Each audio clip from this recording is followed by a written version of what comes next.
Assalamualaikum warahmatullahi wabarakatuh. Alhamdulillahi rabbil alamin wa bihi nasta'inu ala umuri dunya waddin. Wassalatu wassalamu ala asrafil anbiya'i wal mursalin sayyidina wa maulana Muhammadin wa ala alihi wa ashabihi ajma'in wa man tabi'ahum bi ihsanin ila yaumiddin.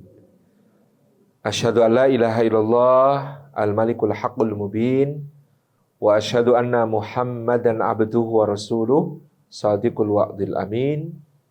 Hadratul afadil, hadratul mukarramin, segenap pimpinan dari Catur Elang Perkasa yang dirahmati oleh Allah, bapak-bapak kita semua, Pak Zainuri, Pak Oki, bapak-bapak yang lain dari manajemen, seluruh karyawan dan keluarga besar CEP yang dimuliakan oleh Allah Subhanahu wa taala. Puji syukur kita haturkan kehadirat Allah atas limpahan karunia-Nya pada kesempatan sore yang berbahagia ini. Kita dihimpun di tempat yang syahdu ini untuk bersama-sama berbincang-bincang yang mudah-mudahan perbincangan yang berkah dan bermanfaat bagi kita semua. Bapak Ibu, rekan-rekan yang disayang Allah, ini kemarin yang rawuh sekarang hadir di Jogja juga semuanya. Oh, berarti seperti pesan Pak Zainuri suruh melanjutkan apa-apa yang kemudian kita simak kemarin di Jogja. Kaitannya bagaimana syiar sejarah dakwah di Nusantara kita ini menjadi satu iktibar, pelajaran penting bagi generasi sekarang untuk juga terus melanjutkan dakwah dan peningkatan kualitas umat Islam yang ada di negeri kita tercinta. Kemarin kita sampaikan bagaimana para wali berdakwah dengan hikmah, dengan kebijaksanaan yang luar biasa dalam berbagai bidang, termasuk di dalam bidang politik, di mana mereka, para wali, menahan dan mencegah agar jangan sampai Demak yang dipimpin oleh Raden Patah melakukan agresi atau bersifat menyerang kepada kerajaan Majapahit yang ada pada masa itu. Dengan hikmahnya adalah bahwasanya Raden Patah bagaimanapun juga adalah putra Raja Majapahit, berdarah Majapahit. Sementara orang Jawa diasumsikan sebagai orang-orang yang sangat memuliakan leluhur, yang sangat menghormati orang tua dan nenek moyang. Sehingga kalau sampai Raden Patah melakukan serangan kepada kerajaan Majapahit, akan dipandang sebagai satu bentuk kedurhakaan kepada orang tua. Yang ini dampak jangka panjangnya akan membuat orang Jawa enggan untuk memasuki agama Islam karena dianggap sebagai agamanya anak durhaka. Itu yang sangat dicegah oleh para wali pada masa itu. Sehingga selama masa-masa itu, ketika Majapahit kemudian bahkan mengalami kudeta di tahun 1478, di mana ditandai dengan sengkalan sirna ilang kertaning bumi, hilang lenyap kemakmuran bumi.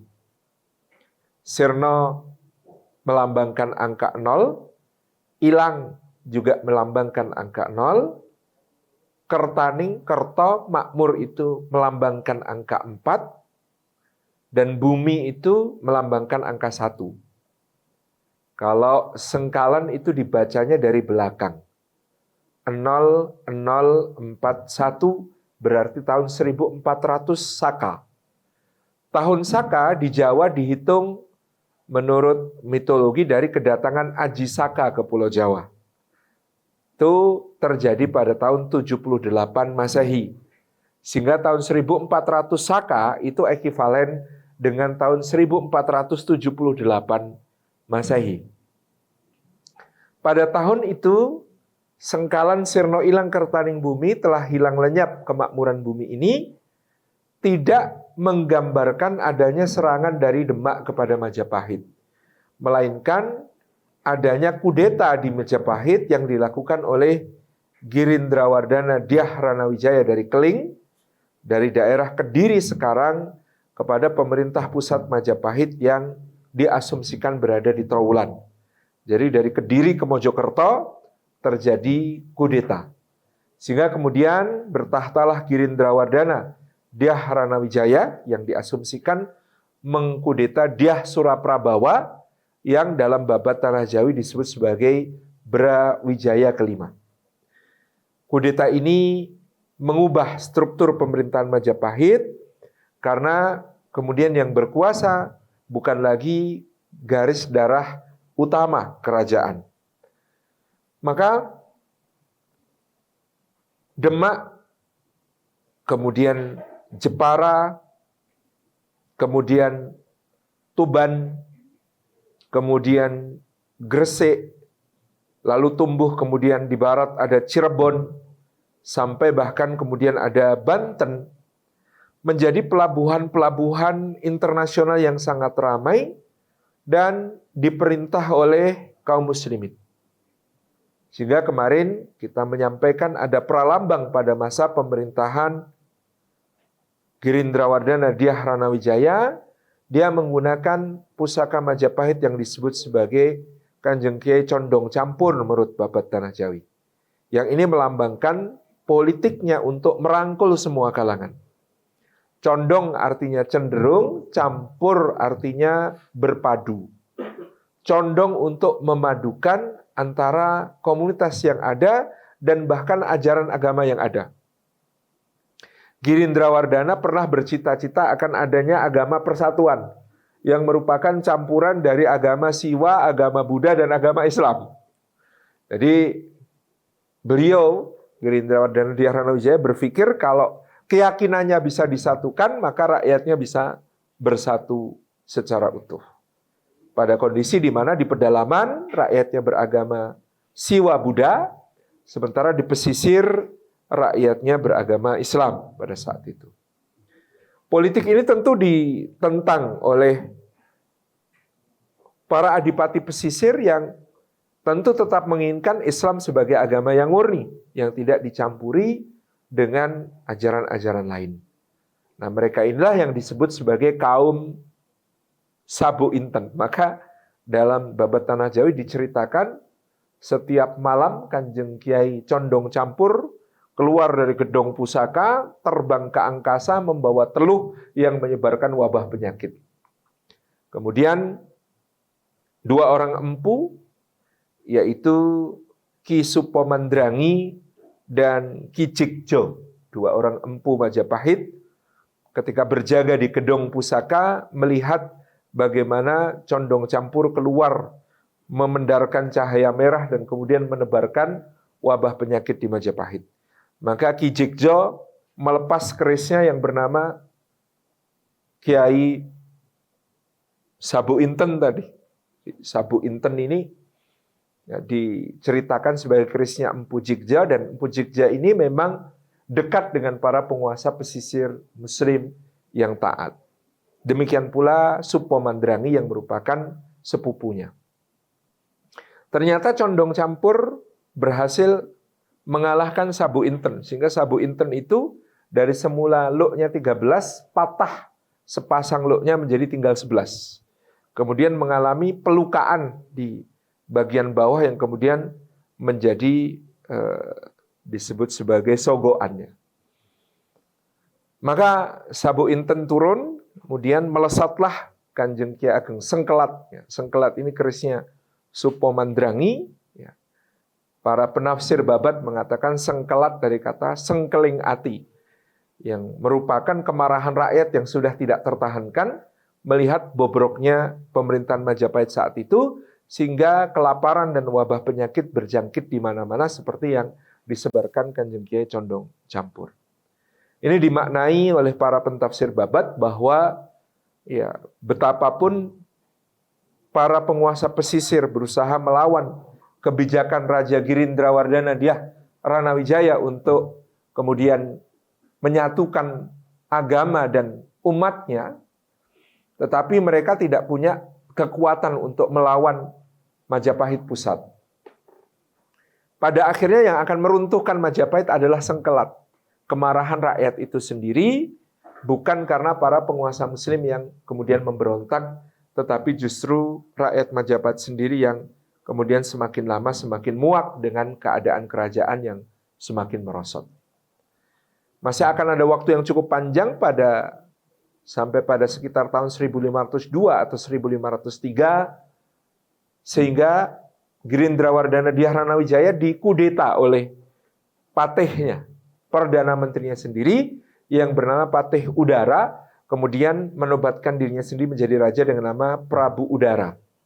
Masa pemerintahan Prabu Udara ini tercatat dalam Ming Silu atau Kronik Dinasti Ming di Tiongkok, di mana kemudian Prabu Udara ini dalam Ming Silu disebut sebagai Pabutala.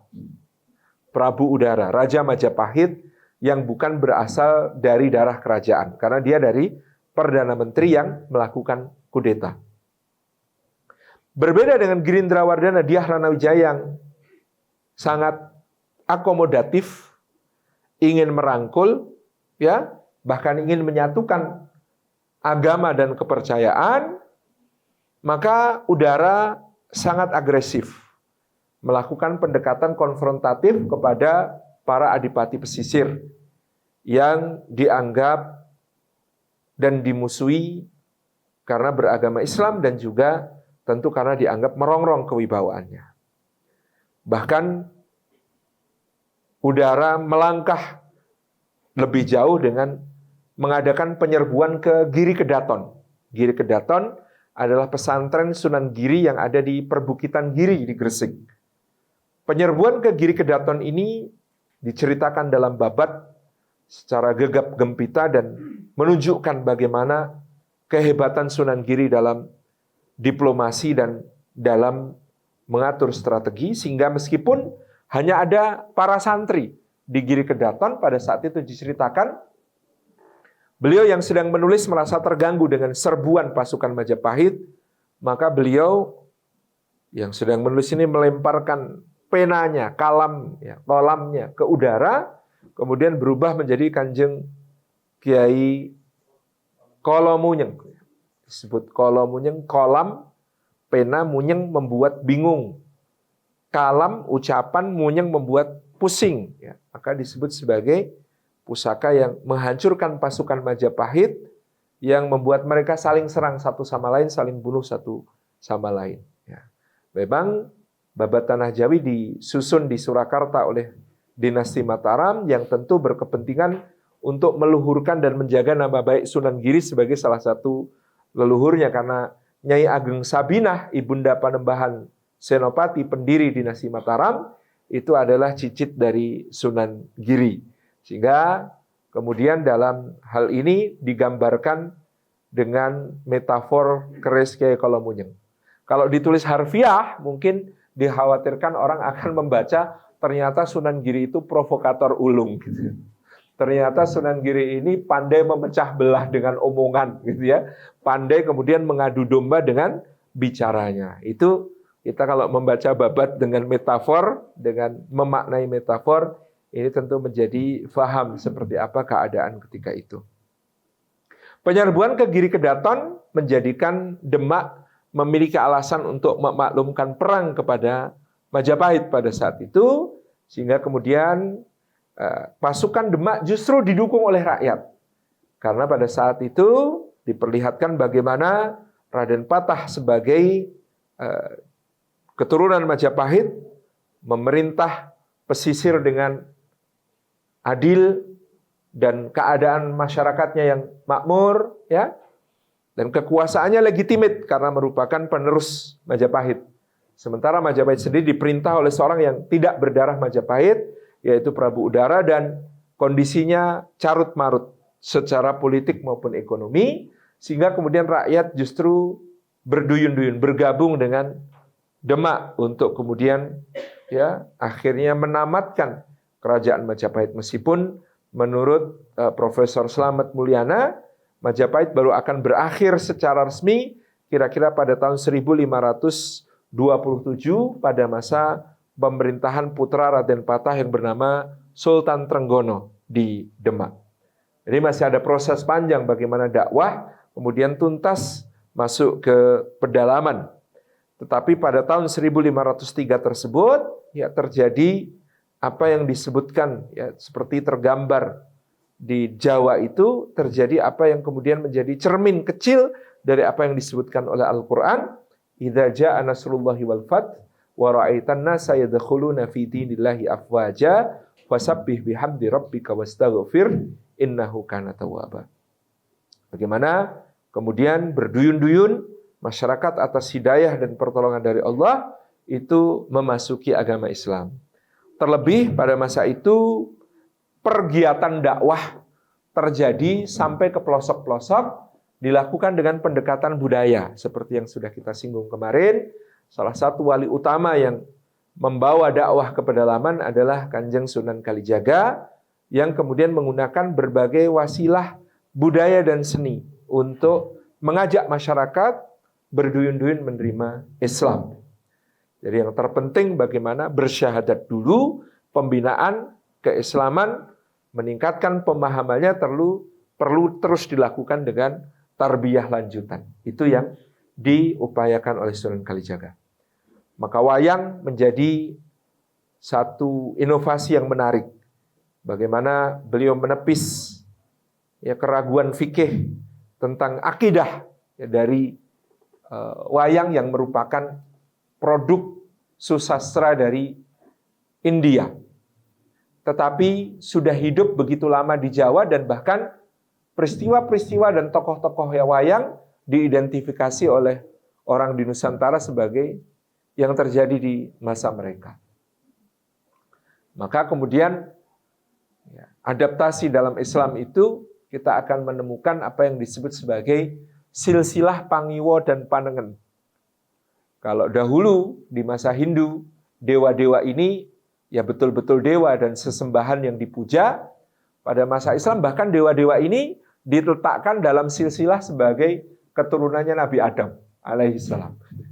Jadi kalau kita di Babat membaca silsilah Pangiwo dan Panengen, kita menemukan ya misalnya Kanjeng Nabi Adam peputra Kanjeng Nabi Sis, Kanjeng Nabi Sis peputra Sayyid Anwar lan Sayyid Anwas. Sayyid Anwas anurunake nabi-nabi. Nah, Sayyid Anwas Nos ya, kalau di Bible Nos itu menurunkan silsilah para nabi dan rasul sampai kepada Bani Israel dan bahkan juga Nabi Muhammad SAW. Sementara Sayyid Anwar itu menurunkan dewa-dewa Jawa gitu ya. Peputra Sang Hyang Wenang, peputra Sang Hyang Tunggal peputra ya Antogo, Ismoyo, Manikmoyo gitu ya.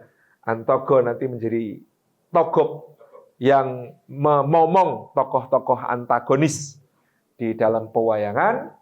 Ismoyo menjadi Semar yang memomong tokoh-tokoh protagonis ketika turun ke dunia.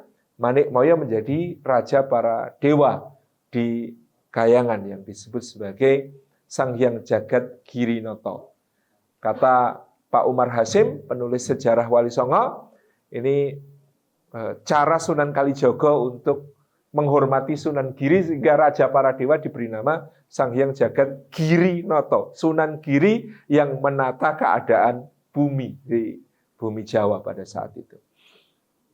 Jadi riwayat yang seperti ini tentu tidak ada di versi asli Mahabharata dan Ramayana di India. Bagaimana kemudian ada Sayembara nguntal gunung gitu ya.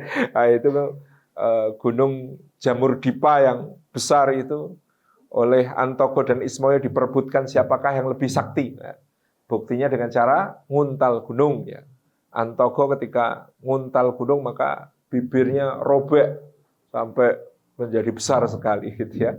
Semuanya berhasil menelan gunungnya tapi tidak bisa mengeluarkannya dari dubur seperti yang kemudian dipertandingkan, sehingga badannya menjadi besar, gemuk seperti Semar yang kita kenal sekarang.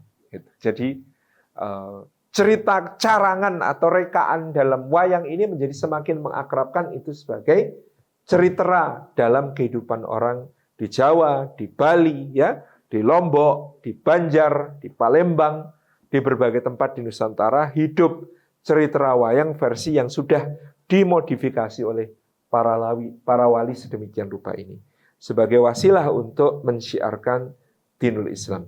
Dari para dewa yang dipuja menjadi seakan-akan manusia biasa yang juga bisa salah dan lupa. Sehingga yang ada di dalam kehidupan orang Jawa kemudian adalah yang terpenting bagaimana melaksanakan ya, ketentuan-ketentuan di dalam syariat yang kemudian Sunan Kalijaga menembangkannya.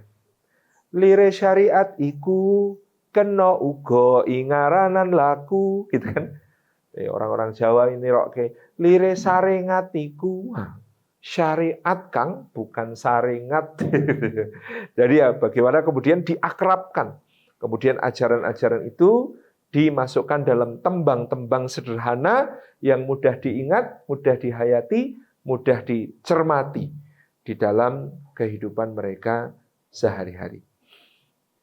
Proses Islamisasi Jawa kemudian terjadi secara tadarruj, bertahap, berproses perlahan-lahan, terutama di wilayah-wilayah pedalaman yang secara sosiologis masyarakatnya memang lebih konservatif. Orang konservatif itu tidak mudah diubah. Kalau sudah berubah juga tidak mudah untuk diubah lagi. Jadi kalau orang pesisir itu lebih terbuka. Orang pesisir itu lebih siap kemudian dengan hal-hal baru. Lebih inovatif dan kreatif. Lebih berkembang dan lebih mudah untuk kemudian menyesuaikan dengan berbagai perubahan. Tapi kalau orang pedalaman itu biasanya sangat konservatif, sulit diubah, ya. Mereka sangat melestarikan tradisi, ya. Dan ini yang menjadi apa yang kemudian disebut oleh Sunan Kalijaga PR untuk generasi dakwah selanjutnya yang tidak boleh berhenti. Apa yang kita lakukan sekarang, kata beliau kepada Kanjeng Sunan Giri, itu harus dilanjutkan oleh generasi penerus supaya bertahap sedikit demi sedikit semuanya menuju kepada Islam yang paripurna. Ini yang dikemukakan oleh beliau. Tentu dalam sejarah harapan beliau ini ya mengalami pasang surut. Salah satu yang menjadi kendalanya adalah hadirnya kolonialisme dan imperialisme kira-kira 1 abad kemudian. Bapak Ibu hadirin hadirat yang dimuliakan oleh Allah Subhanahu wa taala, setelah meneguhkan ya, syiar dakwah dengan berdirinya kesultanan Islam di pesisir, maka tentu ada dinamika secara politik maupun dakwah di dalam perkembangan sejarah Islam di Indonesia. Sunan Giri dari pesantrennya di Giri Kedaton mengirim dai-dai ke seluruh pelosok Nusantara. Sedemikian pula para pangeran dan para bangsawan datang ke Giri untuk belajar Islam. Di Pulau Sulawesi ada yang disebut Datuk Ritito, Datuk Ri Bandang, Datuk Ri Patimang, 3 orang yang menjadi penyebar agama Islam. Itu di dalam serat sejarah dalam disebutkan mereka sebelum menerjunkan diri dakwah ke Pulau Sulawesi, maka mereka nyantri di Giri selama beberapa tahun. Demikian pula utusan-utusan Kanjeng Sunan Giri mencapai Jazirah Lombok, Jazirah Bima, Ternate, Tidore, juga berbagai wilayah di Kalimantan, dari Banjar sampai ke Tanjung Pura, sampai ke Sukadana, sampai ke Tidung, sampai ke bahkan ya wilayah-wilayah yang sangat jauh ke pelosok. Setiap wilayah memiliki cerita rakyat tentang datangnya utusan-utusan dakwah ini, dan semuanya selalu sepakat muaranya adalah dari pesantren Giri Kedaton yang menjadi tempat digemblengnya para dai yang siap diterjunkan ke berbagai pelosok negeri. Demikian pula ke Palembang, ke Jambi, ya, ke pengaliran Sungai Rokan di Riau, menjadi wilayah-wilayah Siak pada masa itu. Ini semuanya berhulu dari dakwah di Giri Kedaton yang didirikan oleh Maulana Ainul Yakin Kanjeng Sunan Giri. Sementara ke arah pedalaman, dakwah Islam terus berkembang sesuai juga dengan dinamika politik di Demak pada masa itu. Pada masa Sultan Trenggono bertahta, perkembangan Islam mengalami kemajuan yang pesat. Meskipun tentu beliau tidak lepas dari kritik. Sehingga konon salah satu kritik yang dilancarkan Sunan Kalijaga kepada Sultan Trenggono diabadikan dalam sebuah lagu yang berjudul Gundul Pacul. Gundul-gundul pacul-cul, gembelengan, nyunggi-nyunggi wakul-kul, petentengan, wakul nglimpang, segani dadi sak latar, wakul nglimpang, segani dadi sak latar. Kalau orang pedalaman menyanyikannya sak latar. Kalau orang pesisir menyanyikannya sakratan. Kalau sakratan itu sejalanan, kalau sak latar itu sehalaman. Jadi versi-versinya seperti itu.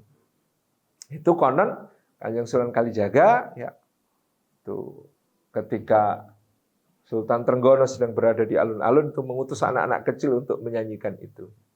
Gundul-gundul pacul, seorang yang menjadi ra's atau pemimpin negara, gundul kepala, ya kepala negara itu. Gembelengan, ya, dia sombong sekali gitu ya. Nyunggi-nyunggi wakul, dia menyunggi amanah yang berat untuk memakmurkan rakyat. Wakul itu wadah nasi. Gitu ya. Petentengan, tapi dia malah sibuk petentengan. Sehingga wakulnya gelimpang, sehingga amanah yang diberikan kepadanya itu tumpah gitu ya. Amanahnya itu nyunggi wakul untuk memakmurkan rakyat, untuk melayani rakyat dengan kepalanya yang dia adalah pemimpin negara. Lah kok malah petentengan, dia sibuk petentengan, wakulnya gelimpang, amanahnya buyar dan bubar. Segani dari sakratan sehingga kemudian ya tumpah ruah nasi itu sejalanan, tumpah ruah sehalaman, justru tidak bermanfaat tetapi hanya ya kotor dan bahkan mungkin dimakan oleh ayam atau binatang-binatang yang lain. Itu kritik yang luar biasa yang diberikan para wali. Jadi dulu cara mengkritik itu istimewa. Jadi cara mengkritiknya itu dengan lagu yang itu tentu saja sangat difahami oleh seorang seperti Sultan Trenggono pada masa itu. Jadi ini kritik ulama untuk penguasa dengan cara yang seperti itu. Sedemikian pula pada masa itu ancaman dari luar juga sudah membayang.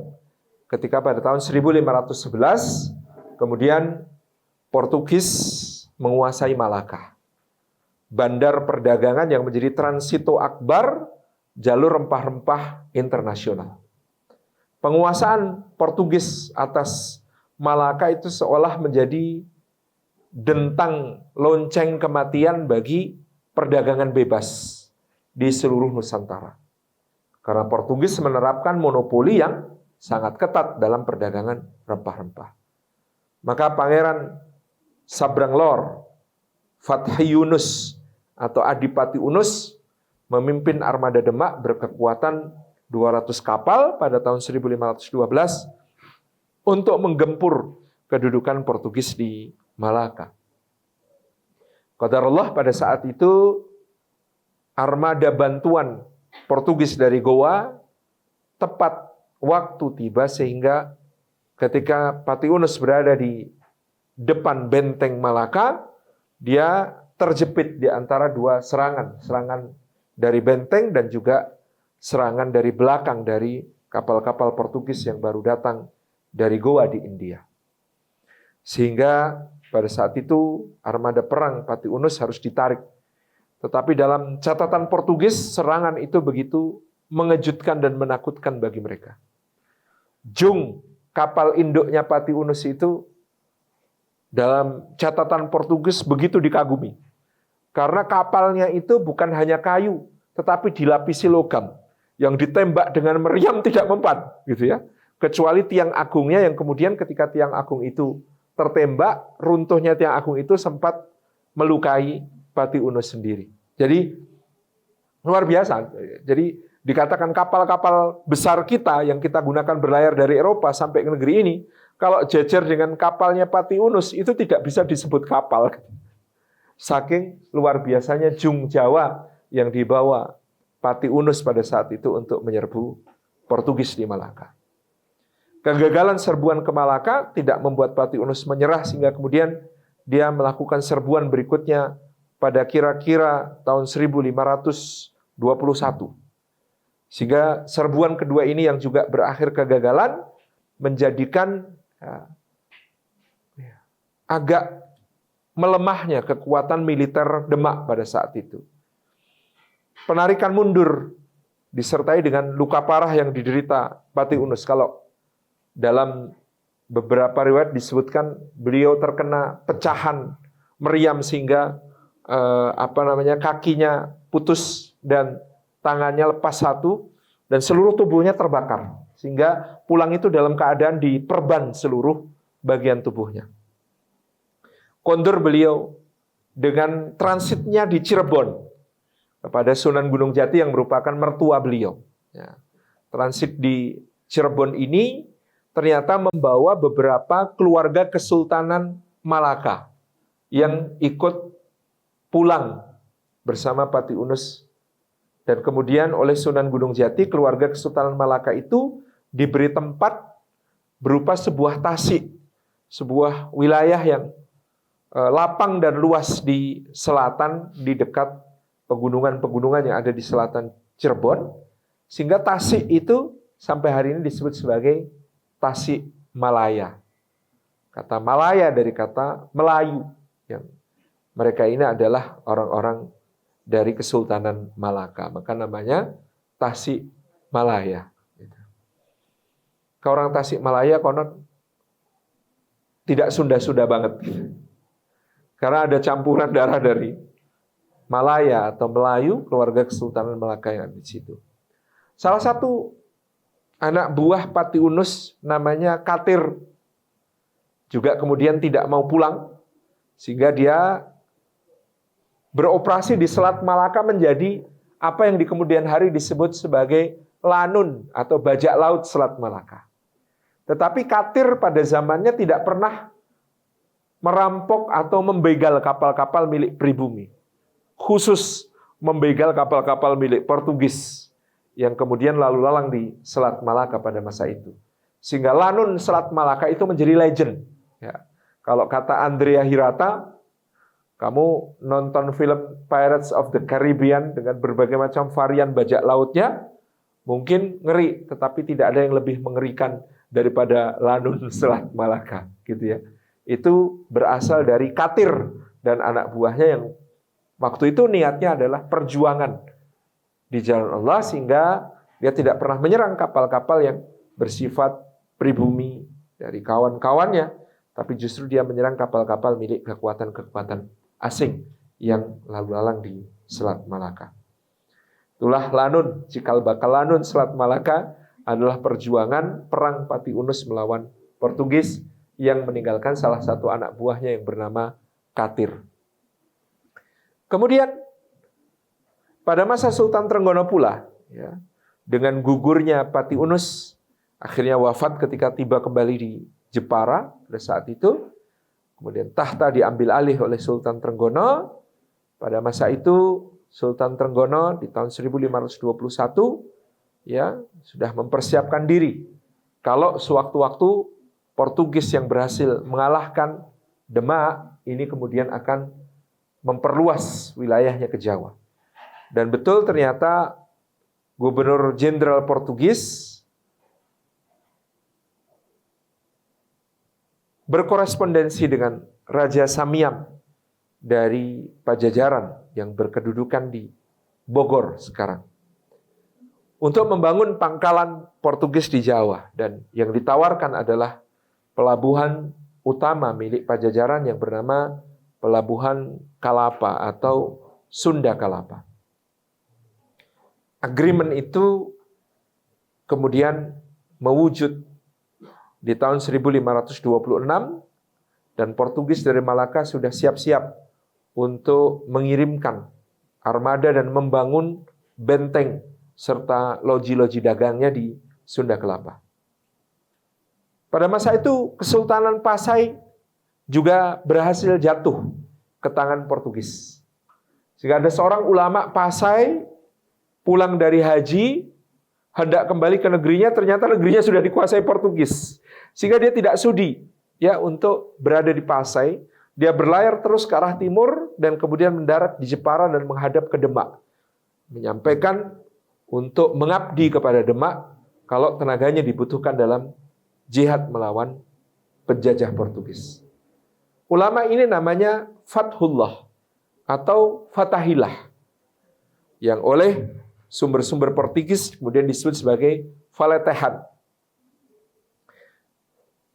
Dikatakan bisa jadi namanya adalah Fadlullahan, sehingga kemudian dilafalkan sebagai Faletehan oleh orang-orang Portugis. Fadlullah atau Fathullah, atau nanti mungkin diberi nama Fatahillah karena berhasil mengalahkan Portugis di Sunda Kelapa. Ini kemudian menikahi dua jandanya Pati Unus.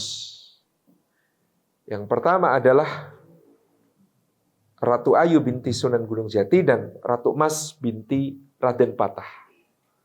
Ini dua istri Pangeran Pati Unus yang kemudian dinikahi oleh Fatahillah.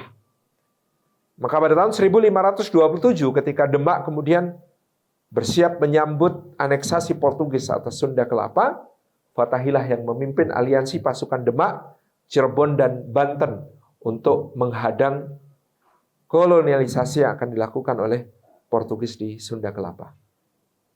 22 Juni 1527 menjadi hari kemenangan yang gilang gemilang bagi armada gabungan tersebut, memukul mundur orang-orang Portugis dari Sunda Kelapa yang sejak saat itu diberi nama Fathan Mubinan atau kemenangan yang gilang gemilang, yang dalam bahasa Jawa disebut Jayakarta.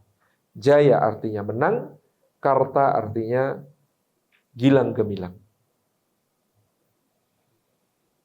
Konfrontasi dengan Portugis ini menjadi bukti bagi kita bahwa sejak awal yang memiliki kepedulian tentang berbahayanya kolonialisme dan imperialisme adalah umat Islam. Para ulama dan umara'nya umat Islam. Ini ditunjukkan oleh armada gabungan yang dipimpin oleh Pati Unus yang ternyata melampaui batas-batas geografis maupun politik. Karena ketika dipimpin oleh Pati Unus, armada yang bergabung itu termasuk ada armada Aceh, Jambi, Palembang, Cirebon, Banten, Gresik, Bugis, Banjar, dan lain sebagainya. Jadi bahkan dari wilayah-wilayah yang bukan merupakan wilayah Kesultanan Demak, banyak yang bergabung menjadi satu. Inilah yang disebut oleh Hamka dalam sejarah umat Islam di Indonesia sebagai Islam itu unsur pemersatu yang tidak bisa dibantah. Bahkan sejak ketika masa di Nusantara kita berdiri kerajaan-kerajaan yang banyak, tetapi ketika dipersatukan Islam dalam semangat jihad melawan kolonialisme dan imperialisme, maka semua bisa bergerak dengan kompak. Itu yang dicatat oleh Hamka. Jadi ruh persatuan, jadi bangsa kita dari Sabang sampai Merauke itu tidak bisa dibantah berasal dari Islam. Setelah itu, Demak mengalami masa kejayaan dengan tetap melindungi jalur perdagangan rempah-rempah. Dan karena posisi Malaka yang diduduki oleh Portugis, maka jalur perdagangan pedagang-pedagang Muslim internasional beralih ke pantai barat Sumatera dan memutar di Selat Sunda, di mana kemudian Banten menjadi pelabuhan terpenting, menjadi pelabuhan terkaya pada masa itu. Nah, semula para pedagang melewati Aceh, kemudian masuk ke Selat Malaka, transit di Malaka, sebelum melanjutkan pelayaran ke timur, ke Maluku maupun ke utara ke Cina. Tetapi sejak Malaka dikuasai Portugis, maka pedagang Muslim memilih untuk menyusuri pantai barat Sumatera, sehingga pelabuhan-pelabuhan di pantai barat Sumatera, Barus, Tiku, Pariaman, Bengkulu, dan Lampung ini mengalami kemajuan dengan pasar-pasar lada yang kemudian sangat ramai. Dan pelabuhan transito akbarnya adalah Banten yang ada di ujung barat Pulau Jawa, yang dari Banten ini lalu lintasnya menjadi sangat terbuka kemanapun. Banten ke utara lewat Palembang terus meneruskan ke arah Cina, bisa. Banten ke timur bisa melalui Jepara, kemudian ke Makassar, kemudian ke Maluku. Itu yang menjadikan Banten sebagai bandar internasional, di mana pedagang-pedagang Arab, pedagang dari Eropa, termasuk dari Inggris, Prancis, Portugis, dan Spanyol bisa singgah di pelabuhan Banten. Kecuali Portugis, di mana pada saat itu pedagang-pedagang Eropa yang lain juga tidak suka kepada Portugis yang melakukan monopoli perdagangan rempah-rempah. Nah, dinamika politik di Demak tentu juga rumit, di mana kemudian Sultan Trenggono ketika wafat digantikan oleh putra beliau, Raden Mukmin, yang kemudian bergelar Sunan Prawoto. Ketepatan Sunan Prawoto memiliki urusan hutang darah kepada uaknya yang bernama Pangeran Sekar atau Pangeran Sidolepen. Sehingga putra Pangeran Sekar yang bernama Aryo Penangsang menuntut darah, diganti darah, sehingga melakukan pembunuhan kepada Sunan Prawoto yang merupakan Sultan Demak pada saat itu. Karena Pangeran Hadiri, Adipati Jepara yang merupakan ipar dari Sunan Prawoto, kemudian melakukan pembelaan, maka terbunuh pula Pangeran Hadiri di tangan Arya Penangsang dari Jipang ini. Perang saudara ini menjadi makin rumit dengan terlibatnya Jaka Tingkir, putra dari Ki Kebo Kenongo alias Ki Ageng Pengging, yang juga berdarah Majapahit, yang Jaka Tingkir sendiri juga adalah menantu Sultan Trenggono. Perang antara Jipang itu sekarang wilayah sekitar Bojonegoro dan Blora, melawan Pajang, Adipati Pajang pada saat itu Hadiwijaya alias Joko Tingkir yang berkedudukan di Surakarta. Terjadi, dan kemudian disitulah terlibat 3 orang sesepuh dari Seselo, Grobogan, yang bernama Ki Ageng Panamanahan, Ki Ageng Penjawi, dan Ki Juru Martani. 3 serangkai dari Seselo ini mengabdi kepada Adipati Pajang Hadiwijaya. Dan ketika kemudian terjadi perang di antara Jipang dengan Pajang, maka 3 orang inilah yang maju mewakili Hadiwijaya Joko Tingkir untuk berhadapan dengan Arya Penangsang dari Jipang. Seperti sudah terkenal dalam sejarah, pada saat itu kemudian yang mewakili ayah angkatnya, yakni Hadiwijaya, adalah Danang Sutawijaya yang kemudian nanti dikenal sebagai Panembahan Senopati. Dia membawa pusaka pemberian ayah angkatnya, yaitu Kanjeng Ki Ageng Pleret berupa sebilah tombak. Ki Juru Martani yang kemudian dalam Babat Tanah Jawa diabadikan sebagai seorang ahli strategi ulung, pada saat itu ya mengatur bagaimana supaya Arya Jipang ini terpancing. Padahal memang orangnya dikatakan perkasa dan sakti pada saat itu. Tapi dengan kudanya Gagak Rimang yang jantan, dipilih tanggal penyerbuan itu tanggal pada saat Gagak Rimang sedang birahi. Kuda jantannya sedang birahi. Sehingga kemudian Danang Sutawijaya disuruh menggunakan kuda betina yang cantik. Menaiki kuda betina yang cantik. Tapi kalau menurut ilmu perkudaan, memang kalau untuk perang yang stabil itu kuda betina, bukan kuda jantan. Itu ada dalam asar Umar bin Khattab bahkan. Jadi kalau kalian berperang gunakanlah kuda betina. Itu yang dikatakan Umar bin Khattab. Nah, pada saat itu Panembahan Senopati dengan kuda betinanya membuat Gagak Rimang birahi dan sulit dikendalikan. Maka pada saat itu kemudian konon Sutawijaya berhasil menusukkan tombaknya ke perut Arya Penangsang sehingga usus Arya Penangsang terburai. Tapi dasar dikatakan dia sakti gitu ya, sehingga ususnya ini dilingkarkan ke keris yang ada di pinggangnya. Diselipkan di pinggang sini, kemudian dilingkarkanlah usus yang sudah terburai itu ke pinggang. Dan dia tetap bertarung dengan sangat gagah berani. Pada saat itu bahkan Danang Sutawijaya alias Panembahan Senopati ini keteter sampai kemudian dia jatuh dan sudah diinjak dadanya oleh Arya Penangsang. Nah, keris itu pada masa itu final touch. Senjata yang dipakai dalam sentuhan terakhir hanya untuk membunuh lawan yang sangat terhormat. Maka karena sudah jatuh, Danang Sutawijaya diinjak dadanya, maka harus dibunuh dengan keris.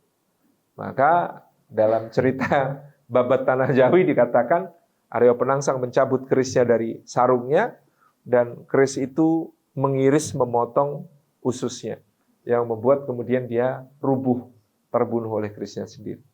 Tapi di situ kita menemukan bagaimana Danang Sutawijaya mengenang lawannya dengan sangat hormat. Sejak saat itu di masa berikutnya Panembahan Senopati akan berwasiat kepada keturunannya kalau menikah itu harus memakai untaian bunga melati yang disebut sebagai melati rinonce dipasang di kerisnya. Itu sebagai pengingat tentang kegagahan Arya Penangsang yang kemudian tadi melingkarkan ususnya di keris yang diganti dengan untaian bunga melati sebagai hiasan menyimbolkan kegagah beranian dan perkasaan beliau. Pada masa itu kemudian pusat kerajaan oleh Hadiwijaya setelah tantangan dari Arya Penangsang ini sirep, dipindahkan dari pesisir di Demak menuju ke pedalaman di Pajang. Letak keraton Pajang itu sekarang ada di Kelurahan Lawean, Kota Surakarta. Nah, disitulah kemudian Istana Pajang ini kemudian didirikan dan pusat kerajaan pindah ke pedalaman yang menurut para sejarawan memiliki keutamaan tersendiri untuk mengokohkan dakwah di pedalaman. Pendiri wilayah Pajang adalah Ki Ageng Henis, Ki Ageng Anis ya, bahasa Arabnya itu Anis tapi disebut di situ Ki Ageng Henis yang merupakan ayah dari Ki Ageng Pemanahan. Di Masjid Ageng Lawean itu beliau yang mendirikan, didirikan kira-kira pada tahun 1540. Membuka dakwah di situ, mengembangkan dakwah di situ sehingga dakwah semakin tersebar ke pedalaman. Karena 3 orang yang berjasa tadi, terutama adalah 2, yaitu Ki Pemanahan dan Ki Penjawi, telah dijanjikan untuk mendapat hadiah, maka Ki Penjawi diberi hadiah bumi Pati. Wilayah Pati itu diberikan kepada Ki Penjawi. Sementara Ki Ageng Pemanahan itu diberi bumi Mataram. Jadi waktu itu suruh milih. Maka Ki Ageng Pemanahan mempersilahkan Ki Penjawi untuk milih terlebih dahulu. Ki Penjawi milih Pati. Pesisir, punya pelabuhan, perdagangan maju, kaya raya gitu ya Pati. Sementara Mataram waktu itu masih berbentuk hutan. Nah, maka Ki Ageng Pemanahan mendapatkan Mataram. Tidak diberikan selama beberapa waktu sehingga dikatakan sampai Sunan Kalijaga harus intervensi. Kenapa hadiah bumi Mataram tidak segera diberikan kepada Ki Ageng Pemanahan? Karena konon Sultan Hadiwijaya, Joko Tingkirnya, mendengar dahulu nubuat dari Kanjeng Sunan Giri Prapen, putra Sunan Giri, bahwa dari Mataram akan muncul raja besar yang menguasai seluruh Jawa. Wah, tentu ini jadi khawatiran kalau Ki Ageng Pemanahan ditempatkan di sana nanti akan memberontak dan menjadi raja, gitu ya. Maka Sunan Kalijaga mendamaikan mereka. Mataram diberikan kepada Ki Ageng Pemanahan, tetapi harus berbaiat, berjanji setia, akan selalu setia dan tidak pernah memberontak kepada Pajang. Tentu Ki Ageng Pemanahan sepanjang hidup memenuhi janjinya, tidak pernah balelo kepada Pajang. Tapi zaman akan berubah di masa putranya yang bernama Panembahan Senopati. Panembahan Senopati sendiri putra kesayangan. Putra angkat kesayangan dari Hadiwijoyo. Lebih disayangi daripada anak-anaknya sendiri dan hubungannya sangat dekat dengan putra mahkota Pajang yang bernama Pangeran Benowo pada saat itu. Dekat, akrab mereka ini, tetapi rupanya Panembahan Senopati punya cita-cita luhur. Pajang ini ketika berada di masa pemerintahan Hadiwijoyo, ternyata banyak kehilangan wilayah. Wilayah timur, Belambangan, ya, Pasuruan, Malang, itu lepas. Demikian pula wilayah barat. Ya, itu banyak yang lepas. Sementara Panembahan Senopati mencita-citakan kerajaan yang kuat yang bisa menguasai seluruh Jawa dan memasifkan dakwah di seluruh Jawa. Sementara ayahanda angkatnya ini tidak bisa diharapkan untuk melakukan itu semua. Beliau merasa tentram dan damai di Pajang yang sudah stabil pada saat itu. Maka dia terus bermunajat, mohon petunjuk kepada Allah. Dan akhirnya dengan nasihat Ki Juru Martani, dia mulai membangun Mataram sebagai sebuah kekuatan yang mandiri. Bermula dari pedukuhan kecil, semakin berkembang menjadi pusat perdagangan di wilayah yang disebut sebagai Kota Gede. Ini kenapa disebut Kota Gede? Kota itu benteng, gede itu besar. Dulu awalnya Panembahan Senopati membangun rumahnya di Kota Gede, kemudian menjadi istananya itu dengan terbuka. Dalam Babad diceritakan Sunan Kalijaga datang dan menegurnya. Kamu jadi orang jangan sombong. Loh, saya salah apa Kanjeng Sunan? Kamu itu sombong sekali. Di mana kesombongan saya? Kamu bikin rumah enggak? Kamu pageri. Itu namanya sombong. Loh, saya tawakal kepada Gusti Allah. Apa yang harus saya takutkan? Itulah yang namanya sombong. Kanjeng Nabi mengatakan, ikatlah untamu lalu tawakal. Jangan sombong dengan tidak bikin pager. Ya, kalau rumah yang baik itu harus ada pagernya. Maka kemudian beliau membangun benteng yang disebut sebagai Kota Gede. Jadi kota itu bukan kota. Kota itu artinya benteng yang terbuat dari batu bata. Disebut, makanya ada terakota gitu ya, yang terbuat dari tanah liat batu bata yang disusun. Kalau kita sekarang ke Kota Gede, yang tersisa hanya bagian-bagian dari cepuri Kota Gede. Kalau benteng Baluarti Kota Gede, benteng kotanya itu dahulu jauh lebih luas dari itu, meliputi Kecamatan Kota Gede, Kecamatan Banguntapan, sampai sebagian dari Kecamatan Pleret dan Kecamatan Umbul Harjo. Itu wilayah besar yang menjadi ibu kota Mataram pada saat itu. Pasarnya ramai dan kemudian dikatakan pada saat itu mantri-mantri pamajekan atau para pemungut pajak yang berasal dari wilayah Kedu, Bagelen, Banyumas sampai wilayah Galuh itu ketika ke timur hendak sowan ke Keraton Pajang diampirkan ke Keraton Mataram. Mampir, dijamu dengan baik, ya diberikan berbagai hadiah sehingga mereka pajaknya nggak jadi disetor ke Pajang tapi diserahkan di Mataram. Ya. Jadi secara de facto wilayah barat ini sudah tunduk kepada Panembahan Senopati. Tentu ini menggusarkan para adipati pesisir, menantu-menantu Sultan Hadiwijoyo paling terganggu namanya Arya Pangiri, putra Sunan Prawoto yang menjadi adipati Demak sekaligus menjadi menantu Hadiwijoyo pada saat itu. Nah, sehingga Arya Pangiri memaksa untuk kemudian Demak mendukung Pajang untuk menggempur Mataram. Sehingga dengan berbagai upaya diplomasi yang ditengahi oleh Pangeran Benowo, Panembahan Senopati diminta menghadap ke Pajang, tapi ternyata tidak segera menghadap, sehingga kemudian betul-betul terjadilah perang antara Pajang dengan Mataram, meskipun kedua belah pihak sama-sama setengah hati dalam berperang. Tapi kalau menurut Babad, bertepatan dengan penyerbuan 50.000 pasukan Pajang yang berkemah di Prambanan pada saat itu, maka Gunung Merapi meletus dan Laut Selatan bergolak. Ya, kalau analisis dari beberapa peneliti tahun itu 1575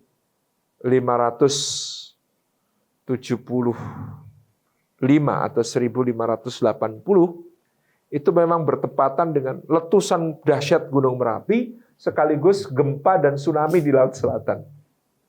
Maka kalau di Babad ditulis bahwa Dahyangnya Merapi dan Ratu Laut Selatan Nyi Roro Kidul membantu Panembahan Senopati. Jadi kalau peristiwa alamnya itu gempa dan tsunami sekaligus letusan Merapi bersamaan sehingga pasukan Pajang mengalami kegemparan yang luar biasa. Sementara pasukannya Panembahan Senopati yang hanya 3.000 orang diperintahkan untuk membawa obor ke atas perbukitan Boko. Itu obornya itu satu orang pasukan bawa 5 obor. Dibikin pelantangan 5 obor sehingga kekuatan pasukan Mataram itu dianggap 5 kali lipat lebih besar daripada yang sebenarnya. Sehingga geger pada saat itu sehingga pasukan Pajang ditarik mundur, Hadiwijaya terjatuh dari gajah dan kemudian sakit dan akhirnya wafat. Di Pajang terjadi suksesi politik yang tidak mulus karena ternyata Adipati Pesisir dan para ulama pesisir mendukung Arya Pangiri menyingkirkan hak Pangeran Benowo sebagai pewaris tahta dan Pangeran Benowo dibuang ke Jipang pada saat itu. Maka Pangeran Benowo akhirnya nanti meminta tolong pada Panembahan Senopati untuk memulihkan haknya, sekaligus untuk karena kondisi Pajang di bawah Arya Pangiri banyak ketidakadilan, banyak kesimpangsiuran dan bahkan kemakmuran merosot drastis. Sehingga dengan dukungan Panembahan Senopati, Pangeran Benowo merebut tahta Pajang kemudian didudukkan sebagai Sultan Pajang oleh Panembahan Senopati. Nah, ketika diminta untuk memilih apa yang menjadi imbalan atas bantuannya, apakah mau ambil pelabuhan-pelabuhan pesisir termasuk Jepara atau mengambil wilayah mana yang disukai, Panembahan Senopati tidak minta apa-apa. Tetapi justru kemudian karena dipaksa-paksa mau minta apa, akhirnya bawa pusaka. Ya, pada saat itu ada 5 pusaka yang kemudian diserahkan oleh Pangeran Benowo kepada Panembahan Senopati. Dan pusaka ini kemudian dikirap, diarak dari Keraton Pajang menuju ke Mataram. Sehingga itu adalah simbol bagi rakyat. Oh, pusakanya sudah pindah ke Mataram, berarti wahyu keraton juga sudah pindah ke Mataram. Sehingga secara otomatis rakyat kemudian akhirnya menganggap Pajang sudah berakhir. Dan berdiri keraton baru yang disebut sebagai Keraton Mataram Islam di Kota Gede, Yogyakarta sekarang. Inilah yang oleh Profesor H.J. de Graaf dalam bukunya disebut sebagai kudeta merangkak oleh Mataram gitu ya. Bersabar pelan-pelan tetapi pasti hasilnya yaitu perpindahan kerajaan dari Pajang ke Mataram di waktu itu. Panembahan Senopati melakukan serangkaian penyatuan Jawa sampai kemudian harus menaklukkan wilayah timur, berhadapan dengan Madiun. Di Madiun itu Pangeran Ronggojumeno, putra Sultan Trenggono sudah kalah, tapi yang masih bertahan putrinya namanya Retno Tumilah. Retno Tumilah ini konon bertarung dengan Panembahan Senopati, bertarung saling jatuh cinta, lalu menikah. Gitu. Jadi hati-hati yang berkelahi itu, karena bisa menumbuhkan cinta juga. Mataram semakin kokoh di bawah pemerintahan putra Panembahan Senopati yang bernama Panembahan Hanyokroowati. Pada tahun 1613, Panembahan Hanyokroowati meninggal ketika sedang berburu di hutan Krapyak. Dalam babat disebut Disrutuk Banteng. Ya, meskipun ada beberapa interpretasi atas itu. Misalnya bahwa Banteng Mataram itu namanya Pangeran Purboyo. Jadi ada yang menginterpretasikan berarti ketika itu Panembahan Hanyokroowati dibunuh oleh adiknya lain ibu yang bernama Pangeran Purboyo. Karena memang kondisinya pada saat itu Panembahan Hanyokroowati ini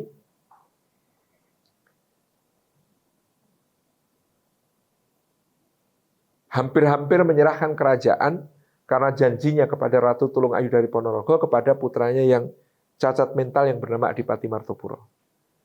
Dengan wafatnya beliau, maka suksesi diamankan oleh Pangeran Purboyo dengan cara Adipati Martopuro dinaikkan tahta hanya selama 1 hari.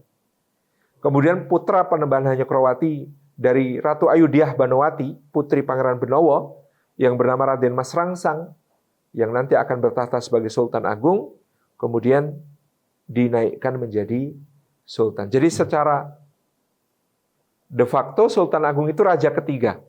Tapi secara de jure dia raja keempat, karena dia punya kakak yang cacat mental namanya Pangeran Adipati Martopuro yang naik tahta selama sehari.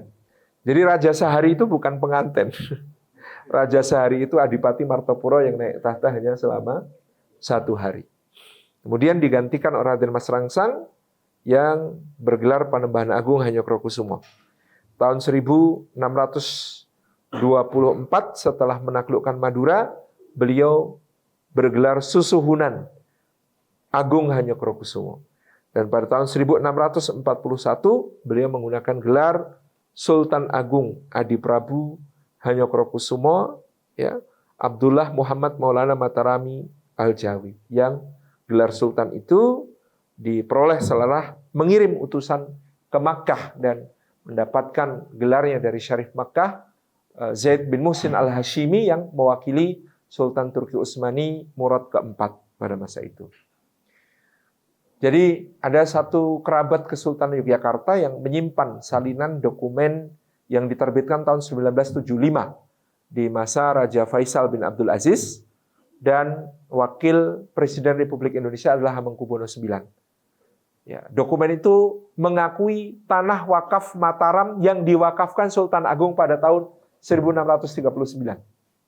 Itu letaknya di antara Mina dan Musdalifah seluas 6 hektar.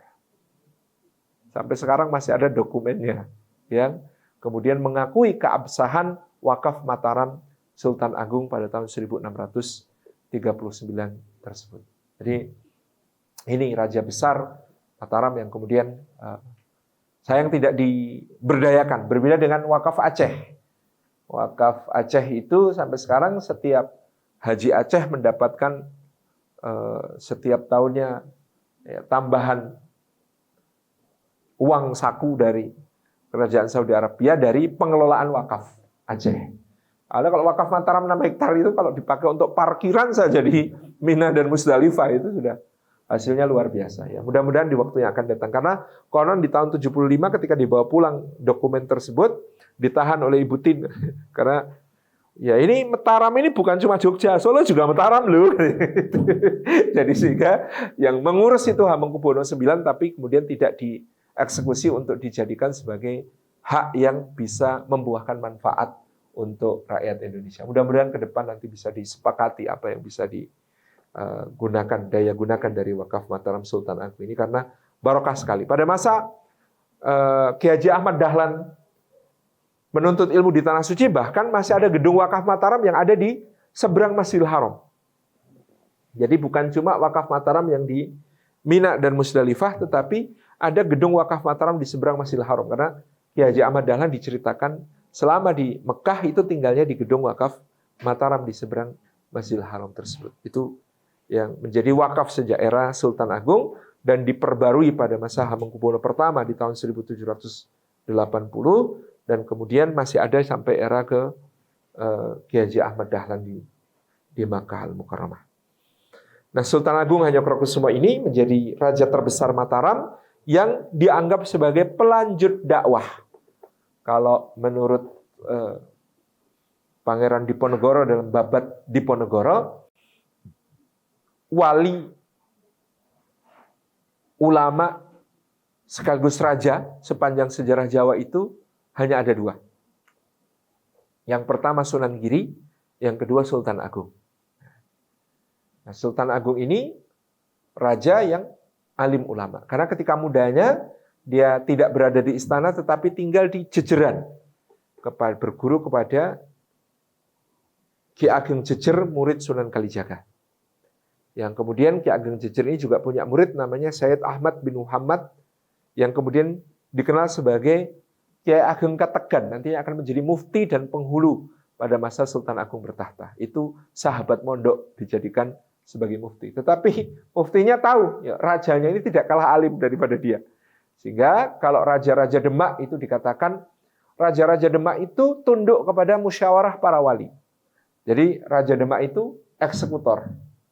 Sementara para wali ini adalah Dewan Pertimbangan dan Majelis Syura yang menentukan arah kerajaan. Pada masa Sultan Agung, ya, ulamanya itu kalah alim daripada rajanya. Sehingga Sultan Agung ini menjadikan para ulama hanya sebagai mustasyar, tempat berkonsultasi, bukan lagi yang menentukan arah kerajaan seperti pada masa Demak sebelumnya. Yang menarik, sebelum tahun 1633, Sultan Agung ini melakukan politik ekspansi untuk menyatukan Jawa.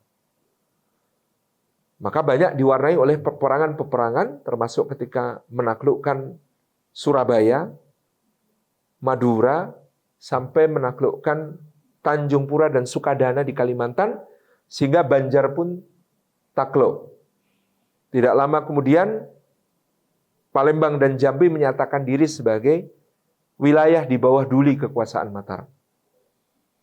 Kemudian di tahun 1628 dan 1629, ya, politik ekspansi Sultan Agung diwarnai kegagalan dalam penyerbuan ke Batavia yang sudah dikuasai oleh VOC di bawah kepemimpinan Gubernur Jenderal Zhang Pieterszoon. Ini tentu menjadi catatan dalam masa pemerintahan Sultan Agung, karena orang Jawa terutama yang di pedalaman percaya raja adalah perwujudan kekuasaan Tuhan di muka bumi. Ini kok rajanya kalah perang. Ini berarti legitimasinya sebagai raja itu melemah. Itu yang terjadi pada Sultan Agung di tahun 1628-1629. Meskipun beliau telah menguasai wilayah Jawa dari Blambangan di ujung timur sampai ke seluruh wilayah Pasundan dan Parahyangan.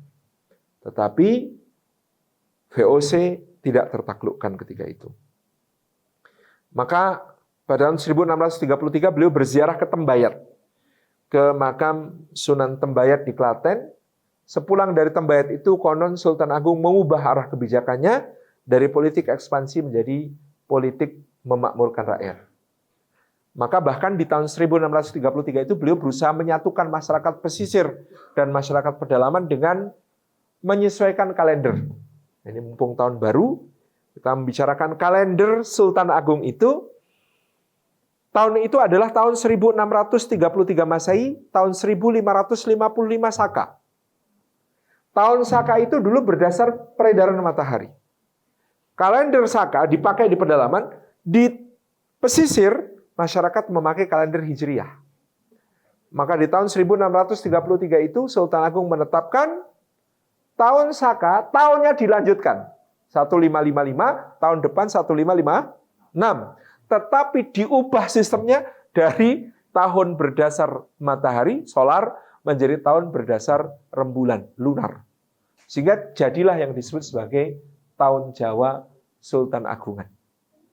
Yang memiliki kerumitan siklus Windu, kerumitan siklus Pranoto Mongso, kerumitan siklus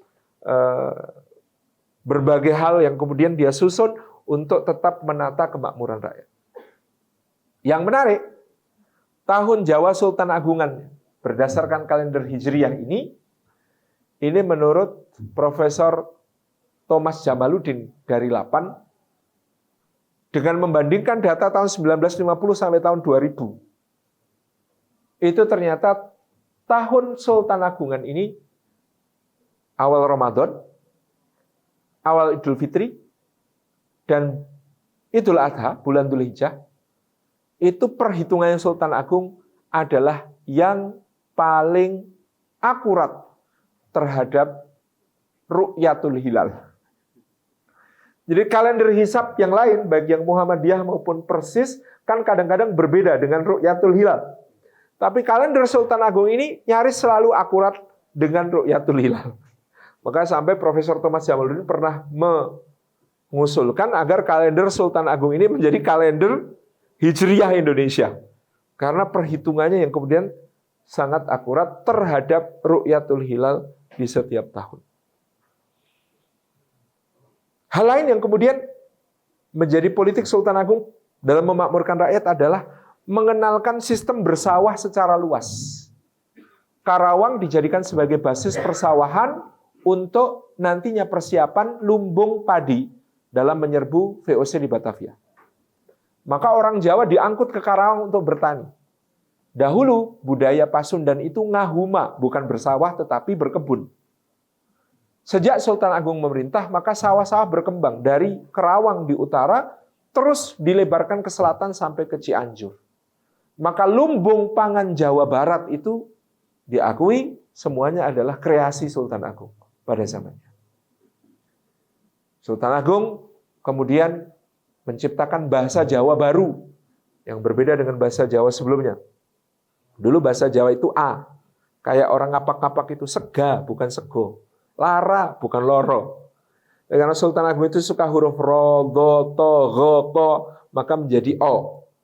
Kemudian bahasa Jawa mengalami stratifikasi yang disiplin. Ada kromo, ada madya, ada ngoko. Yang kemudian bertahan sampai hari ini. Bahasa Sunda pun mengalami penyesuaian.